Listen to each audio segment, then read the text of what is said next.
வணக்கம் நண்பர்களே. இன்றைய மார்க்கெட் அப்டேட் பார்க்கலாம். இன்றைக்கி மார்க்கெட் பார்த்தீங்கன்னா கிட்டத்தட்ட ஒரு நெகட்டிவ் சென்டிமெண்ட்டில் தான் க்ளோஸ் ஆகிருக்கு.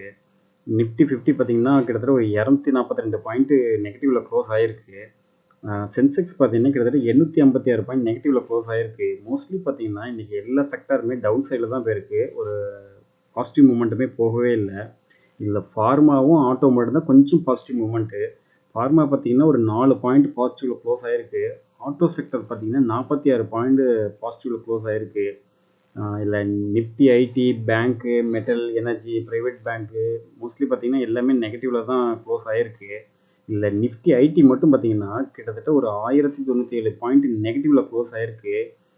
நிஃப்டி ஐடியில் உள்ள டாப் கம்பெனிஸான விப்ரோ, டிசிஎஸ், இன்ஃபோசிஸ், ஹெச்சிஎல்லாம் பார்த்தீங்கன்னா நல்ல ஒரு இறக்கம். கிட்டத்தட்ட ஒரு 2%, 3% மேலே நல்லாவே இறங்கியிருக்கு.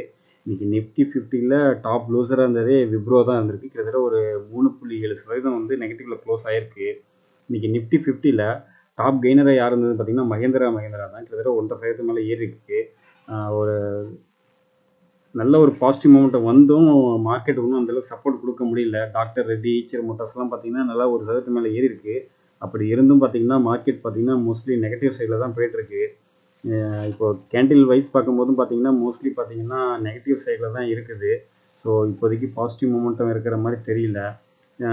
செக்டர் வைஸ் பார்க்கும்போதும் சரி, இந்த ஸ்மால் கேப், மிட் கேப்பும் பார்த்தீங்கன்னா மோஸ்ட்லி நெகட்டிவ் சைடில் தான் இருக்குது. ஸ்மால் கேப், மிட் கேப்லாம் பார்த்தீங்கன்னா கிட்டத்தட்ட ஒரு 1% மேலே நல்லா நெகட்டிவில் தான் போயிட்டுருக்குது. இது இன்னும் ஃபர்தராக இறங்கிறதுக்கு அதிக சான்சஸ் இருக்குது. ஏன்னா முக்கியமான சப்போர்ட் லெவல்லாம் உடச்சி இப்போ 22,550ங்கிற ரேஞ்சுக்கு போயிட்டுருக்கு. இது இன்னும் ஃபர்தராக இறங்கிறதுக்கு சான்சஸ் இருக்குது. மற்றபடி மற்ற அனலைஸ் எல்லாம் ப்ரெடிக்ட் பண்ணுறது பார்த்தீங்கன்னா 21,500, 21,000 வரைக்கும் வரும்னு சொல்லியிருக்காங்க. ஸோ இது நம்ம கிளியராக சொல்ல முடியாது. ஸோ வெயிட் பண்ணி பார்ப்போம். ஒரு சரியான ஸ்டாக்ஸு நல்ல ஒரு பையிங் ரேஞ்சில் வரும்போது பை பண்ணிக்கங்க. இன்றைக்கி எஃப்ஐ ஆக்டிவிட்டி பார்த்தீங்கன்னா எஃப்ஐ வந்து பார்த்தீங்கன்னா கிட்டத்தட்ட 6,286 கோடிக்கு சேல் பண்ணியிருக்காங்க. டிஐ பார்த்தீங்கன்னா 5,185 கோடிக்கு பை பண்ணியிருக்காங்க. டிஐ மோஸ்ட்லி பையிங் சைடில் தான் இருக்கிறாங்க. அப்படி இருந்தும் பார்த்தீங்கன்னா மார்க்கெட் வந்து மோஸ்ட்லி டவுன் சைடில் தான் போயிட்டுருக்குது. ஸோ வெயிட் பண்ணுங்கள். நல்ல ஒரு ஸ்டாக்ஸு நல்ல ஒரு பையிங் ரேஞ்சில் வரும்போது பை பண்ணுங்கள். இப்போ மோஸ்ட்லி பார்த்தீங்கன்னா எல்லா ஸ்டாக்ஸுமே 52 வீக் லோவை நோக்கி போயிட்டுருக்கு. டாடா குரூப் ஸ்டாக்ஸ்லாம் எல்லாமே பார்த்தீங்கன்னா 52 வீக் லோவை நோக்கி போயிட்டுருக்கு.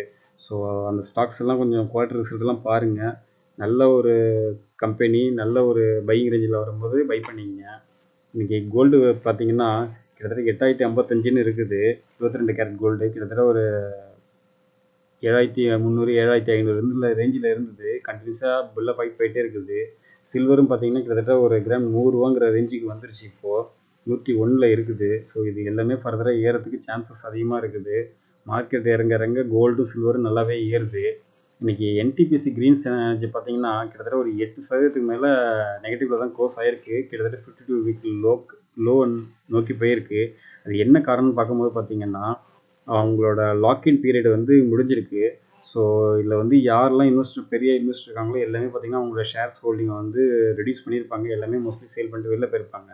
ஸோ அந்த ஒரு காரணத்தினால பார்த்தீங்கன்னா இந்த என்டிபிசி கிரீன் எனர்ஜி வந்து பார்த்தீங்கன்னா டவுன் சைடு போயிருக்கு. இது இன்னும் ஃபர்தராக இறங்கிறதுக்கு அதிக சான்சஸ் இருக்குது. இந்த ஸ்டாக்ஸை கொஞ்சம் வாட்ச் பண்ணிகிட்டே இருங்க. நல்ல ஒரு பையிங் ரேஞ்சு வரும்போது இந்த ஸ்டாக்ஸ்லாம் நீங்கள் பை பண்ண ஆரம்பிங்க. ஸோ இன்னைக்கு கொடுத்த இன்ஃபர்மேஷன் எல்லாமே யூஸ்ஃபுல்லாக இருக்கும்னு நினைக்கிறேன். அடுத்த இன்ஃபர்மேஷனோட மீண்டும் அடுத்த வீடியோ சந்திப்போம். நன்றி நண்பர்களே.